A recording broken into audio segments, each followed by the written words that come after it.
Di dalam nama Allah Bapa yang menjadikan langit dan bumi, di dalam nama anaknya Yesus Kristus yang peduli kehidupan anak-anak, dan di dalam nama Roh Kudus yang memampukan kita untuk menjadi ruang aman bagi kehidupan anak-anak kita. Kiranya anugerah dan damai sejahtera dari Allah Bapa dan dari Yesus Kristus dalam penyertaan Roh Kudus beserta kita sekalian. Amin.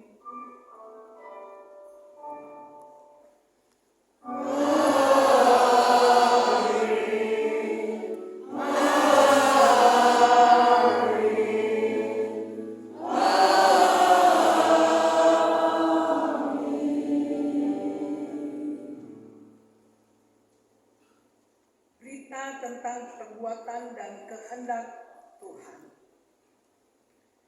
Didiklah anakmu, maka ia akan memberikan ketentraman kepadamu dan mendatangkan sukacita kepadamu. Amsal 29 ayat 17. Berdasarkan firman Tuhan ini, marilah kita memuji Dia dengan bersama-sama bernyanyi dari pelengkap Kidung Jemaat 216 bait pertama sampai 3.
Kasih Allah senantiasa menyertai kehidupan manusia sejak di dalam kandungan hingga akhir hayat hidupnya.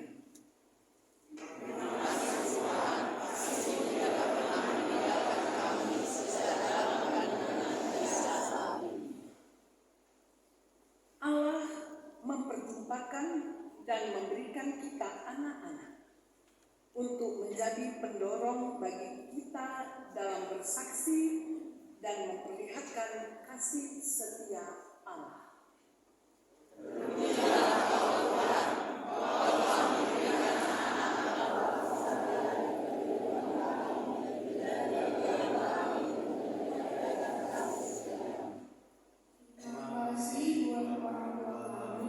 Sebab dari kami sejak ayah kita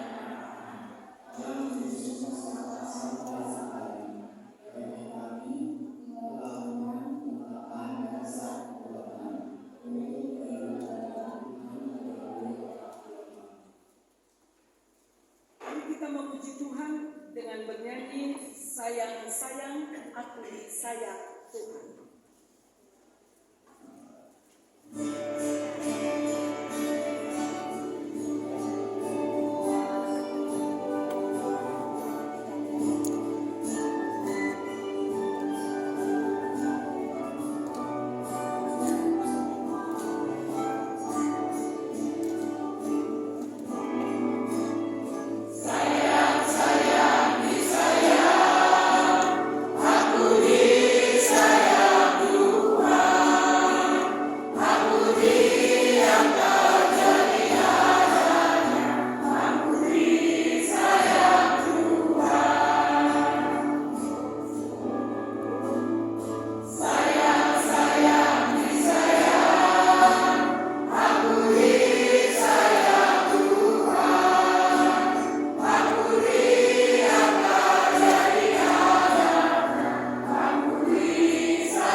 Jika kita memperhatikan kehidupan kita, terkadang kita tidak merasakan bahwa kehidupan kita ini adalah milik Allah dan kasih setianya yang menguatkan kita.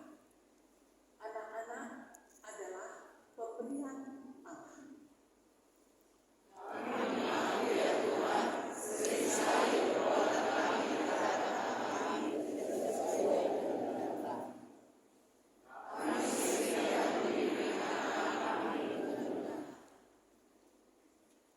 Anak-anak kita adalah gereja yang sekarang dan yang akan datang.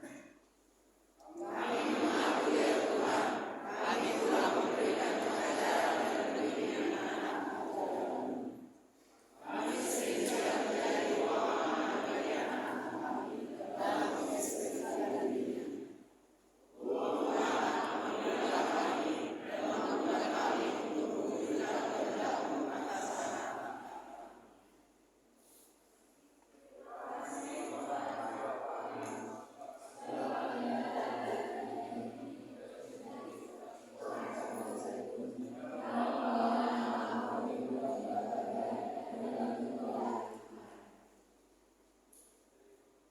Marilah meminta kekuatan kepada Tuhan melalui nyanyian Hidung Jemaat 467 bait pertama dan 3.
memberikan firman-Nya kepada kita semua.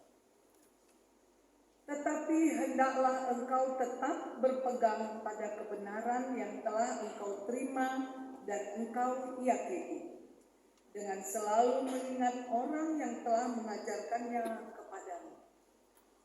Ingatlah juga bahwa dari kecil engkau sudah mengenal kitab suci yang dapat memberi hikmat kepadamu dan menuntun engkau kepada keselamatan oleh iman kepada Kristus Yesus. 2 Timotius 3 ayat 14 sampai 15. Marilah kita memuji Tuhan melalui nyanyian kita Kidung Jemaat 184, bait pertama, 2, dan 4.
Berbahagialah orang yang mendengar firman Tuhan dan melakukannya dalam kehidupan hari lepas hari.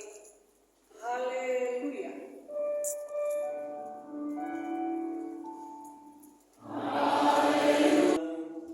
Panggilan rahmat dan kasih-Mu itu bersekutu bersama.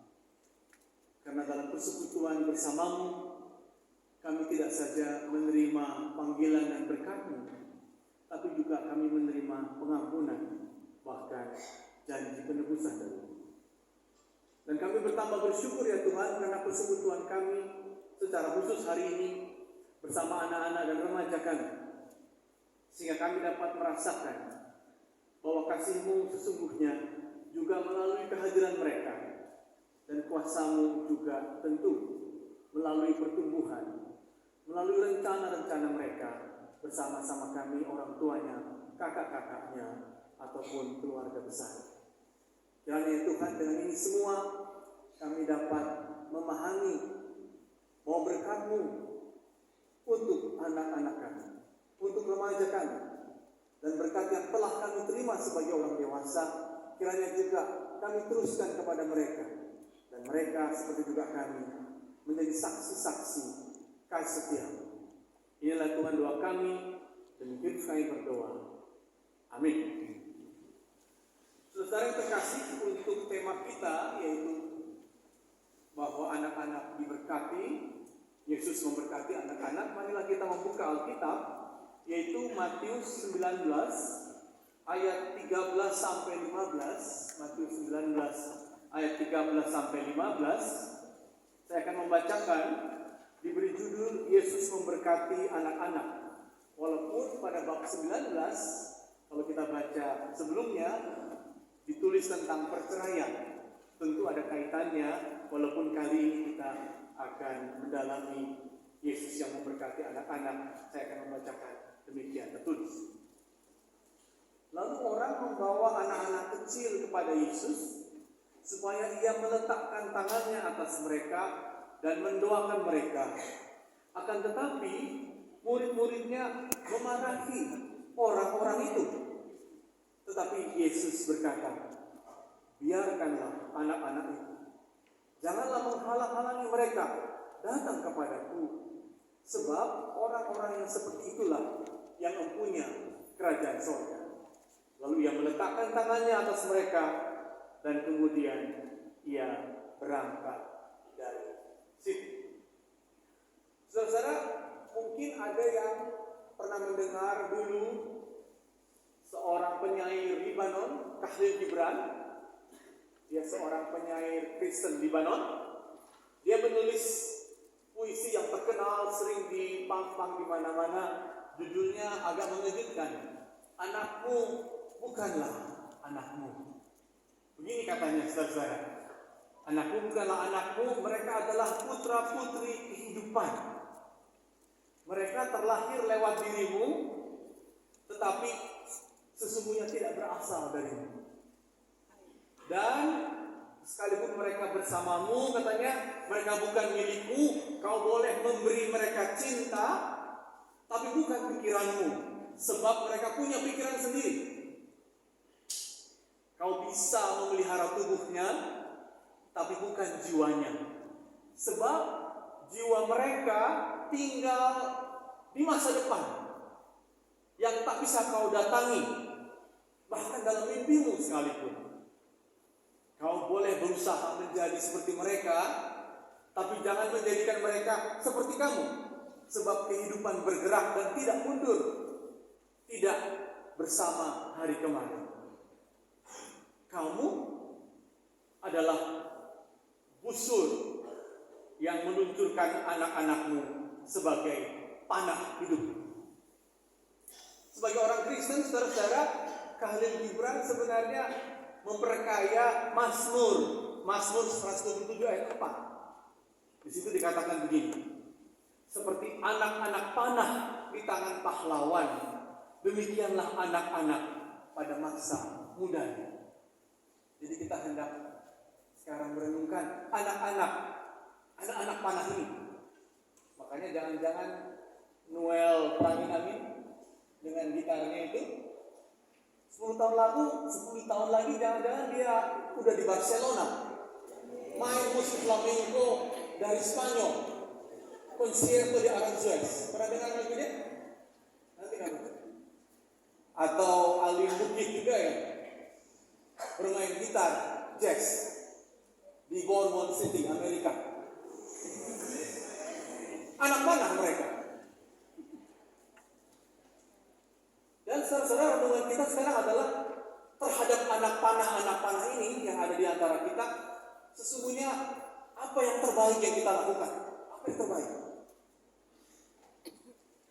Kalau Alkitab ditulis, saudara-saudara, saat itu ditulis lingkungannya lingkungan Romawi, tapi juga lingkungan Yahudi. Walaupun kita tahu orang Kristen tidak beragama Romawi, tidak beragama Yahudi, tapi mereka mantan orang Yahudi dan juga orang Romawi, sehingga terpengaruh. Nah, di Romawi, saudara-saudara, anak itu dilatih supaya apa?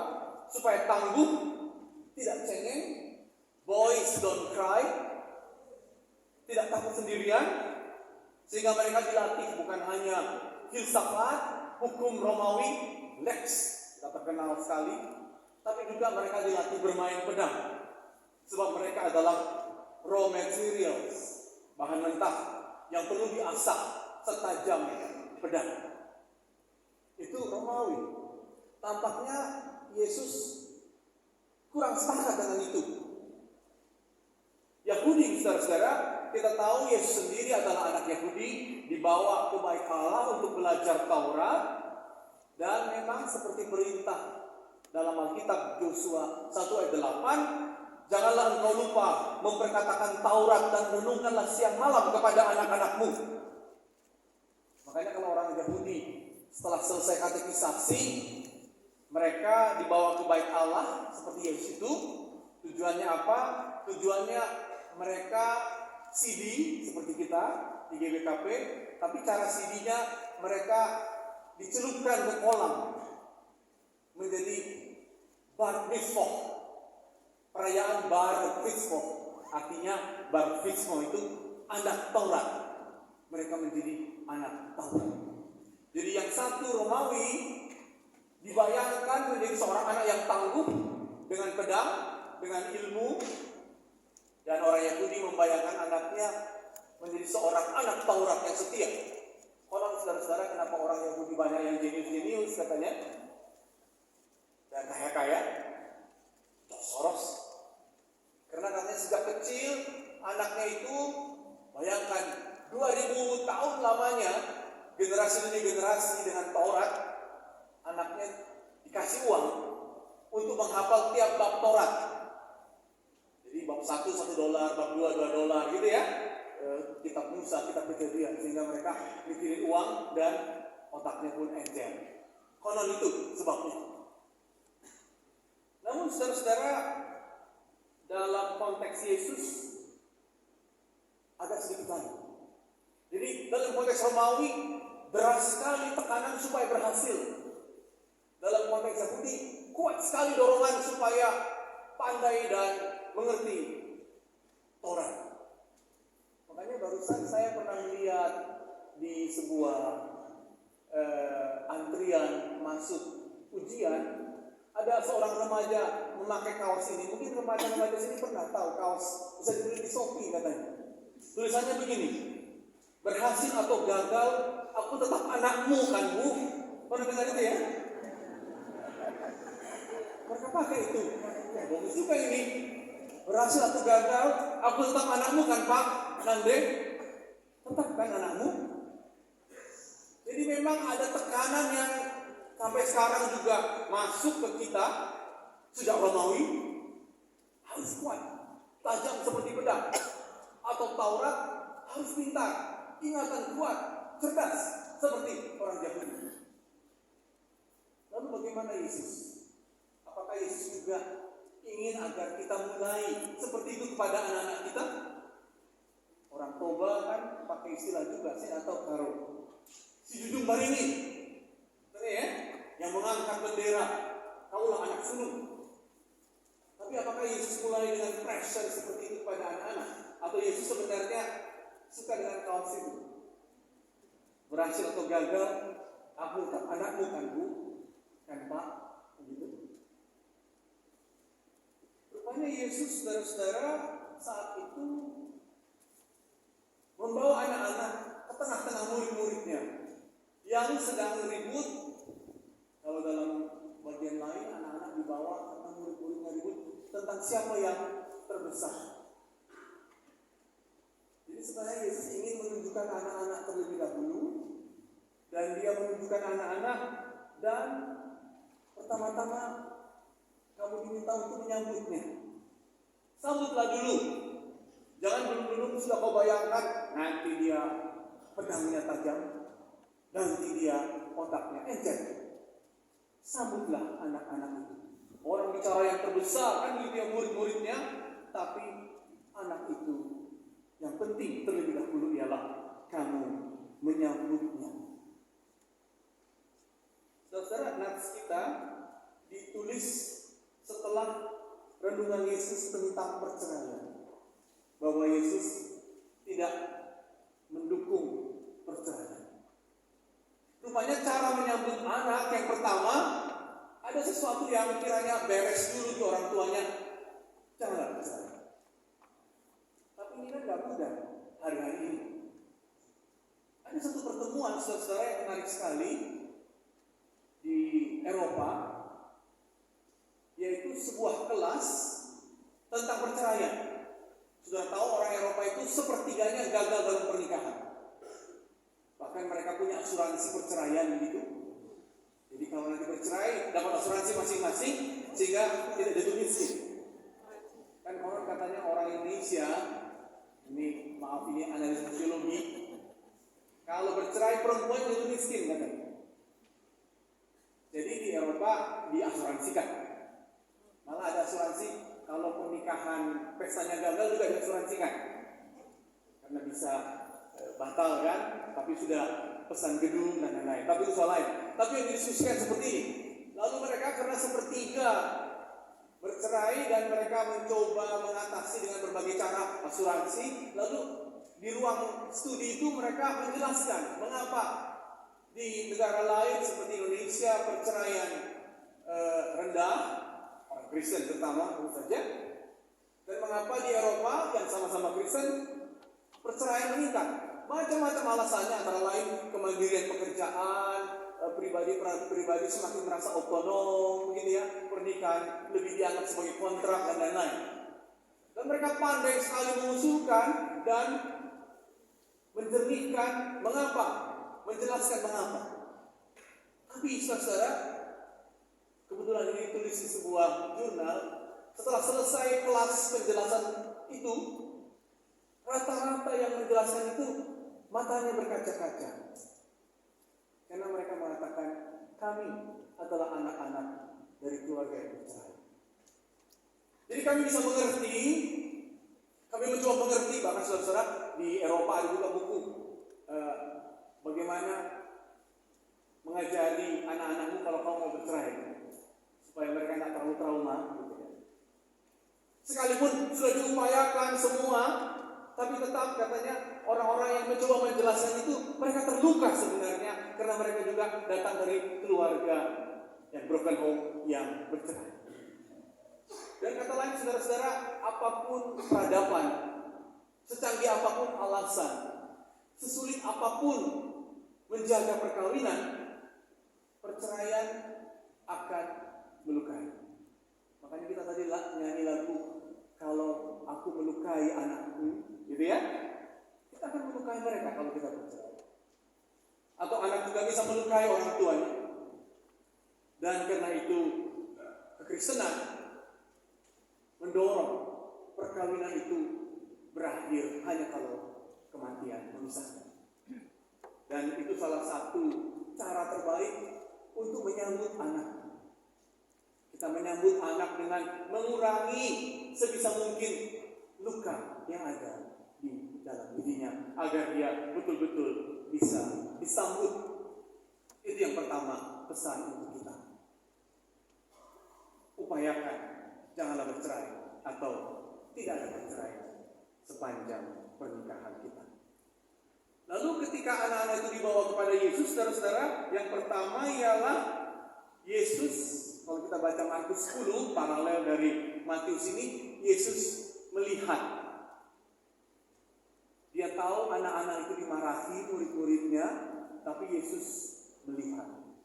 Jadi rupanya saudara-saudara, kepada anak-anak yang ada di sekitar kita, kepada anak-anak yang ada dalam keluarga kita, ikutilah apa yang Yesus lakukan, yaitu lihatlah mereka. Dan saya bersyukur kita bisa melihat anak-anak dalam kebaktian dewasa ini. Dan ketika melihat, artinya apa? Kita memperhatikan. Dan melihat dengan memperhatikan berarti sebenarnya melihat dengan sungguh-sungguh tahu keadaannya, mengerti situasinya, dan kalau begitu dengan empatilah kita menerima anak. Jadi yang pertama, saudara-saudara, lihatlah anak itu sedalam-dalamnya. Itulah cara menyambut anak-anak. Itulah cara Kristiani, bukan pertama-tama langsung memprogramkannya agar tajam seperti perwira Romawi atau cerdas seperti anak-anak Yahudi. Tidak. Tapi pertama-tama bagi Yesus, jangan kau marahi dengan berbagai tuntutanmu. Lihatlah dan terima dan mengertilah keadaan. Yang kedua, saudara-saudara, Yesus selanjutnya menegur murid-muridnya karena murid-muridnya memarahi anak-anak yang mau datang itu. Mungkin menurut penafsir anak-anak itu datang, mungkin ada yang sakit mau disembuhkan Yesus, atau mungkin ada yang mau sekolah agar didoakan oleh Yesus. Dan Yesus marah kepada murid-muridnya yang menghalang-halangi. Dengan kata lain, kalau kita sudah melihat anak, kalau kita sudah mendengarkan, kalau kita sudah memahami anak, berikutnya jangan menghalanginya. Saudara-saudara, dalam Alkitab ada 448 kali disebut tentang anak. Tadi juga dalam bacaan pertama dikatakan kita ini seperti anak bagi Tuhan. 448 kali tentang anak. Jadi betapa sebenarnya Tuhan juga melihat kita sebagai anak dan Dia tidak menghalang-halangi kita agar kita bisa apa? Agar kita bertumbuh. Saudara, menurut seorang pemikir Yahudi namanya Harari, keberhasilan yang terbesar dari kekristenan, saudara tahu apa? Dia menulis Homo sapiens. Itu kalau di airport bukunya diterjemahkan dan dibaca luas. Yuval Harari, dia mengajar di Universitas Hebrew University Jerusalem. Dia menulis apa? Sukses kekristenan terbesar ialah memperkenalkan satu model perkawinan, yaitu monogami. Jadi di seluruh dunia, nenek moyang kita, orang Batak, orang Karo, biasanya poligami. Tapi kekristenan mengatakan monogami. Sebab poligami mencederai. Cederanya yang muncul, yaitu anak sulung sampai diusir oleh Abraham karena lahir dari Hagar. Setelah dia mendapat anak perjanjian, yaitu Ishak dari istrinya Sarah. Tapi apa yang Tuhan lakukan? Tuhan tidak sepakat dengan Abraham. Ketika Hagar dan Ismail sampai harus ke padang gurun yang kering, malaikat menemui Ismail, memberi air, mata air, sekalipun sudah terusir oleh Abraham yang berpoligami. Dengan kata lain, saudara-saudara, bagaimanapun ketika Tuhan mengatakan kau anakku, kita anaknya, dan kita memiliki anak-anak yang Tuhan titip kepada kita, maka memang jangan menghalang-halanginya untuk bertumbuh. Ismail sekalipun yang sempat dihalang-halangi oleh Abraham agar tidak bertumbuh, diusir, tidak ikut serta, bahkan menjadi bapak bangsa Arab. Ismail, Hagar artinya pengembara.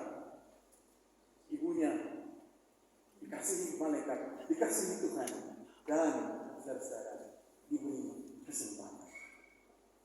Apalagi saudara-saudara, anak-anak yang ada di sekitar kita. Jadi yang kedua, setelah anak itu tadi dilihat Yesus, dipahami, yang kedua jangan dihalang-halangi. Artinya apa? Beri dia pertumbuhan, beri dia kemungkinan. Lalu yang ketiga, tentu setelah itu apa yang terjadi? Yesus memeluk menempatkan tangannya ke atas anak-anak itu, memberkati, dan seperti liturgi kita hari ini, memberi zona aman untuk pertumbuhannya, untuk penghargaan atas dirinya, dan untuk kesempatan yang diraihnya seluas-luasnya. Itulah saudara-saudara tanda Yesus memberkati. Yesus tidak mulai dengan menetapkan ini itu kepada anak,